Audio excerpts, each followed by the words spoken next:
Hello, back again. Okay, I got a lot of information for y'all, and I'm going to try and do it as fast as possible so we're not here all night and I don't bore you to death. Tonight's video. Okay, so we have the I can't remember the name. Two Witches, two cards series, me and Tequila. So this is going to be a looky-loo and kind of a talk about of the 4 decks we've been using so far. I'm not going to say these are the only decks we'll ever use, but right now these are the ones we're gravitating to. And we like to do decks that we both have so we can each get a perspective on the same card by looking at it in front of us instead of trying to, on the screen. And that has been working really well. And the series is very good. So what I want to do, I got to reopen this one. I shot this a second ago and it just, it was boring. I'm not gonna lie. I got tired of listening to it, and the lipstick that I had on, y'all, I'm funny about my makeup. The lipstick that I had on was super dark, but it patched up. Just wearing it all day, so, and I didn't feel like reapplying, so I wiped it off and just put Old Faithful on, which is Broken by Urban Decay. It's a sheer nude, and I love it. Anyway, so when I was bitching about in my rant video that they discontinued, bastards. So okay, back to business. All right, the 4 main decks that we use are the Vintage Wisdom Oracle, and we use Oracle decks. The Dark Goddess Oracle, which we probably won't feature that one as often. I'm not sure about this one yet. Like, I like it personally, but in some of our reads,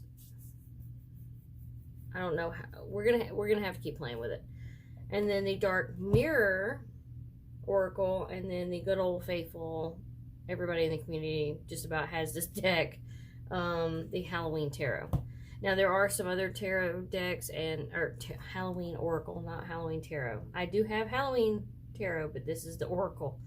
I'm going to show you each a few cards, the little guidebook, and kind of, set some examples, but we'll get started because I don't want to be too rambling. There's some other information about intuitive reading that I want to get into after this. So the first one is the Vintage Wisdom, which looks like this. If it does, I'm sorry if it doesn't focus properly. I'm gonna get a new camera. I just don't know when. The one I want, super expensive. But this is that one. This is the guidebook. It's a good sized little guidebook. It's got a lot of information. And the cards, the backs of the cards look like this. Alright. So I'm going to shuffle these a little bit and just pull just a couple to give you an idea of the artistry that goes into them. So this one is listening. Alright. So I wish this stupid thing would focus. I hope you can see this properly. But this is listening. And I find it really interesting. Okay, so to break this card down a little bit in doing a read. So she has a bird on her shoulder. She's got 2 birds flying in as to greet her or to meet her. There's one sitting down at the bottom looking up at her. And her pose, her posture is engaged but relaxed. So that would tell you a lot. If you didn't have this down here, you would still get listening or a friendly shoulder or, something involving someone there for you in a time of need. I get that out of this card a lot. Birds, and for a lot of people, and in a lot of spiritual, cultural type things, represent messages from ancestors, past loved ones, stuff like that. And then it depends also sometimes in the culture of what type of bird it is. But that's a lot going on in this one little card. And then this one is purity. These are very easy to read. She's dressed in light white, kind of sheer clothing, bride-like. You know, like I said, these are easy to read. Easy to read. The image you get is maybe of a bride going to her wedding. Brides back in the day, and in some cultures still today, you know, you have to be pure. And then innocence. This is a good card.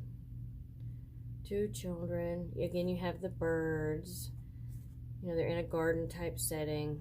Flowers are beautiful. You know, they're leaned in close, giving a little smooch. Very innocent like. It's gorgeous. But that is the Vintage Wisdom Oracle. Okay, so it's very easy.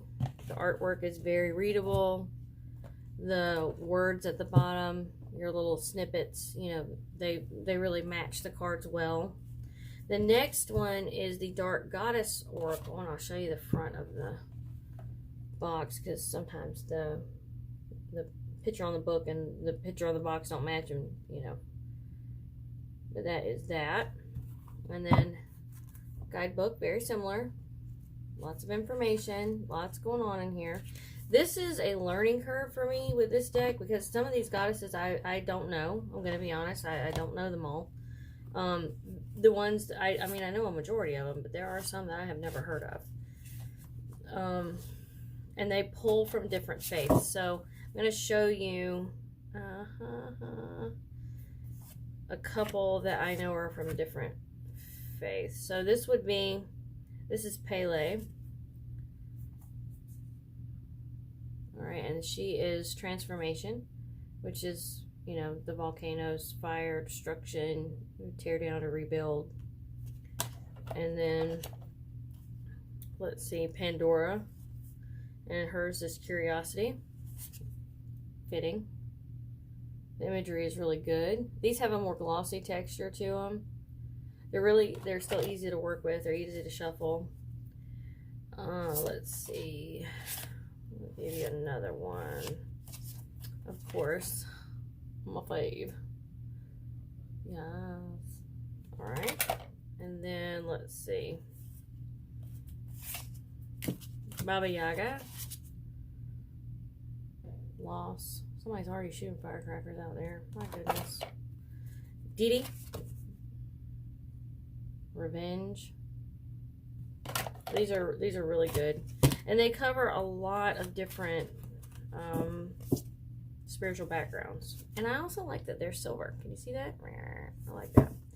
So that is a very good deck. It's a very deep deck. It pulls. I like it. I like it a lot. And the next one is the Dark Mirror Oracle. Show you that. Alright. So these are also kind of glossy. The guidebook, same cute little small straight to the point guidebook. And of course each guidebook has spreads that you can do and stuff like that. We'll get into that in a minute. So this deck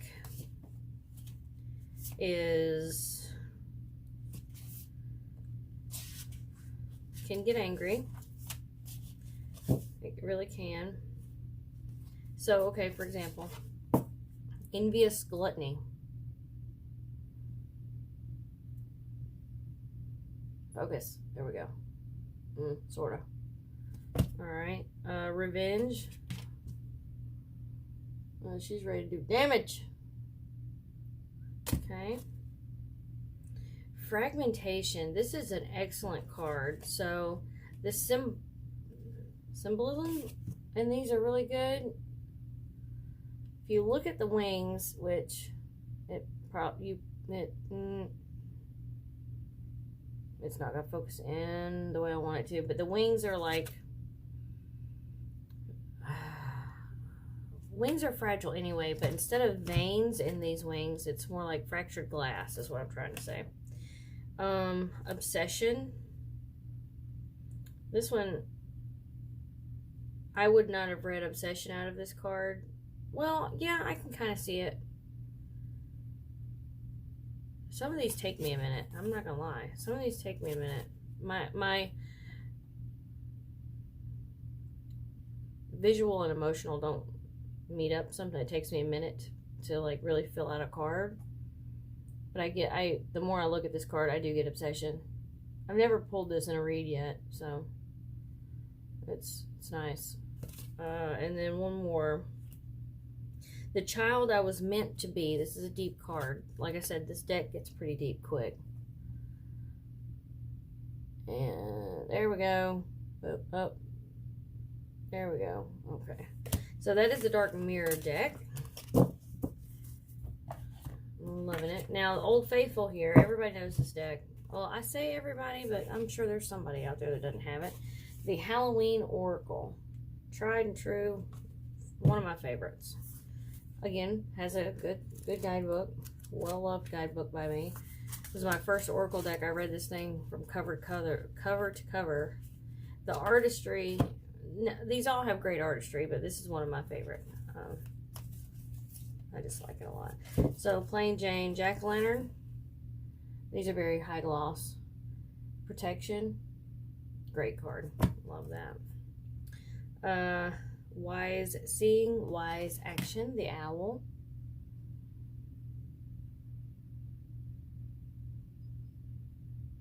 It's like it wants to focus so bad. I have played with the autofocus, turned it on, turned it off, messed with it. Just, it doesn't want to do it. Alright, I'm going to find a good one. I mean, they're all good, but. Lamp. Remembrance. I thought that's what that said.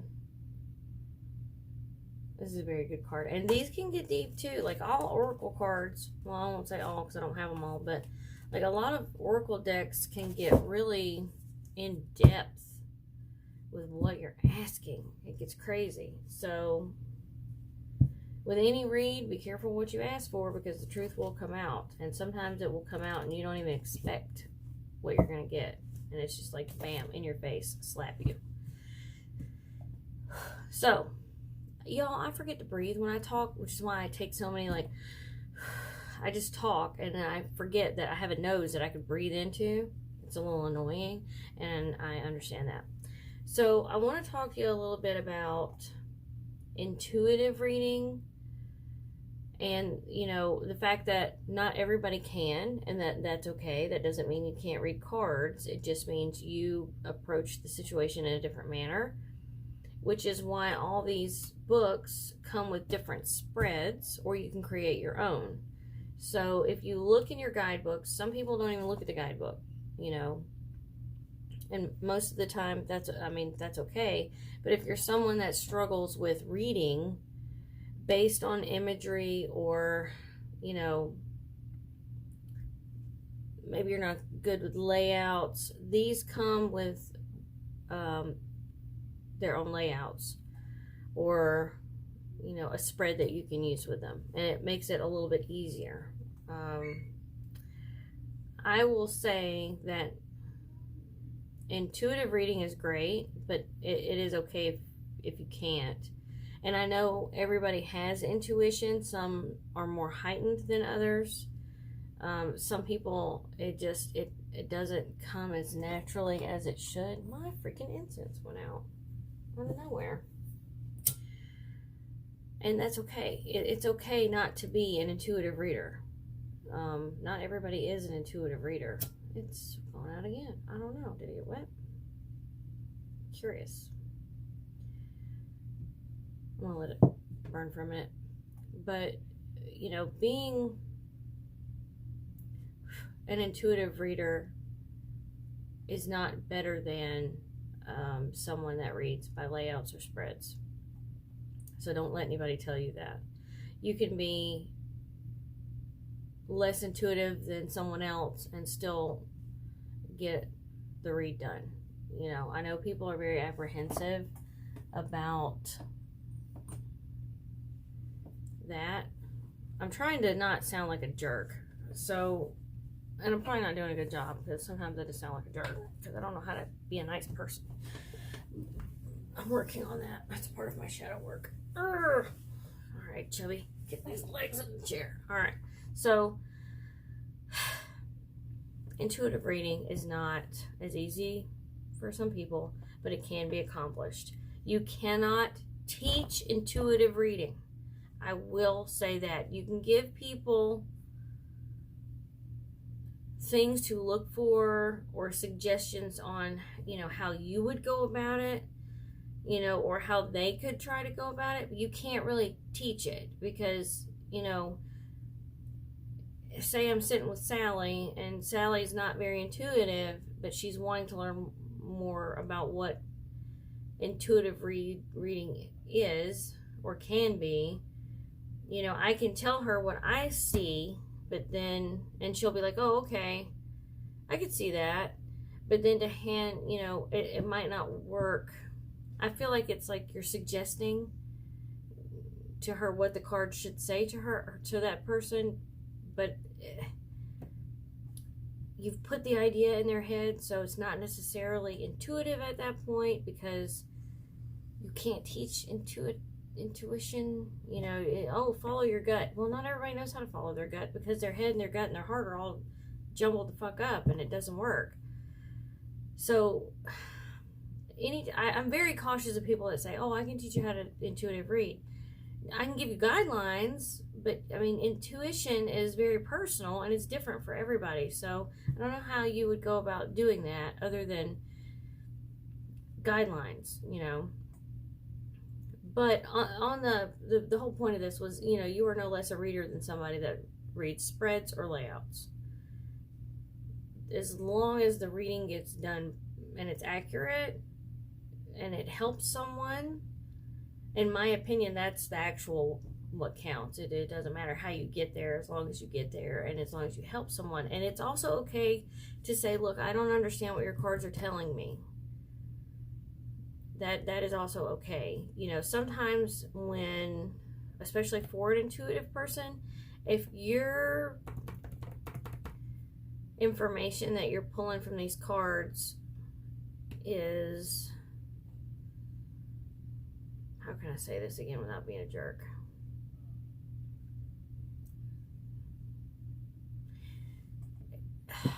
It's hard to pull the wool over someone's eyes that can be an intuitive reader. If the cards don't jive with what's being asked or requested, it's okay to stop the read because something's not right. You can give them the information that they're asking for, but it's okay to, if your gut feeling as an intuitive reader, if your intuition is telling you something funny is going on, then it is okay to say, you know what, something's not right, and kind of call the read off. It's better to do that than to push through and try to grasp at information that may or may not even be pertaining to what's really going on.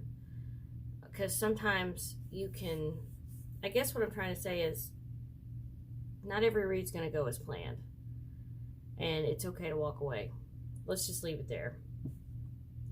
And once you get into a situation like that, you'll understand what I can't say because my brain's not working tonight. So the other part of that, see, I forgot to breathe again.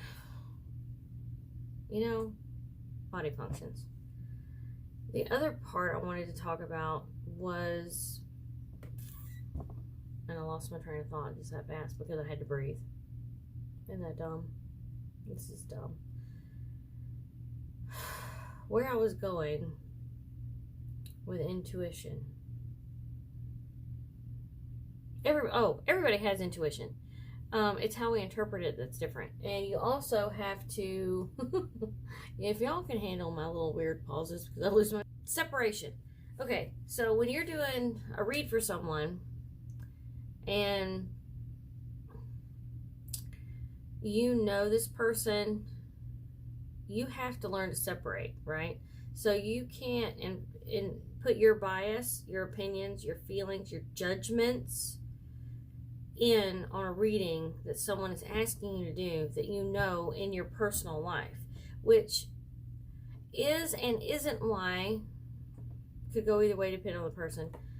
Some people are more comfortable seeking out someone they don't know to do a read, more so than a friend, and that is okay. You have to be okay. You cannot get your feelings hurt about it, because me and Sally might be like this, and I don't agree with Sally's person. I don't agree with Sally's financial situation, or how, like, as in how they spend their money, or I don't agree with the rearing of their children, and she's asking me to do a read based on one of these things, and sometimes it's really, like, you have to get in the right headspace and the right mind frame to separate those two, because you cannot put your bias into a read. So when one of my friends or somebody I'm close to, like in my real personal, like everyday life, asks for a read, it is okay to say no. You don't feel obligated to give someone a read because they're your friend. I would prefer, especially if, I could be friends with somebody and still not agree with the way they do things in their life. Not everybody's going to be on the same page all the time. Excuse me. But I will suggest sometimes, based on the question, based on the person, you might want to go to somebody else. And it can hurt their feelings as much as it might hurt your feelings that they didn't ask you. Either way is fine. It's nothing against you. It's nothing against that person. It's a clear mindset needs to be done when you're doing reads for people. So just a little FYI, it's okay to say no. And just like it's okay to tell somebody to go to someone else.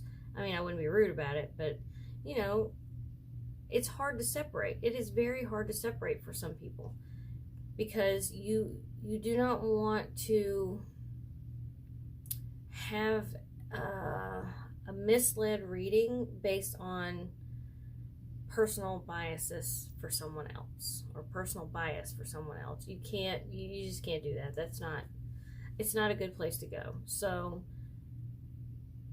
someone out there needed to hear that, because that just came out of nowhere. I mean, like, I had it in my head, but the way I worded it was not the way it came out. But so whoever out there needed to hear that tonight, there you go. And it is, it is always okay to deny a client.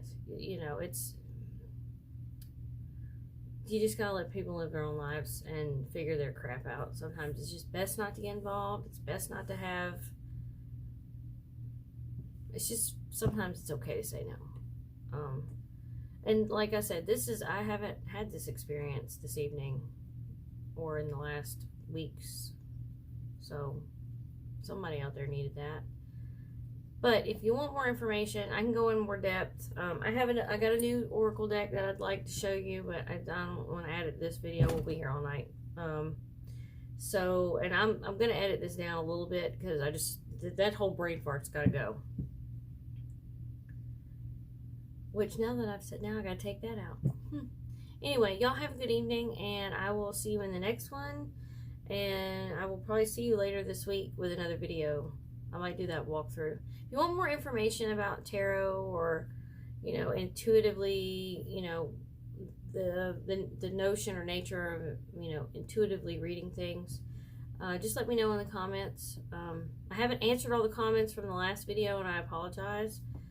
Work has been nuts. Things are going crazy. It is what it is, Y'all have a good evening. I will see y'all in the next one. Good night.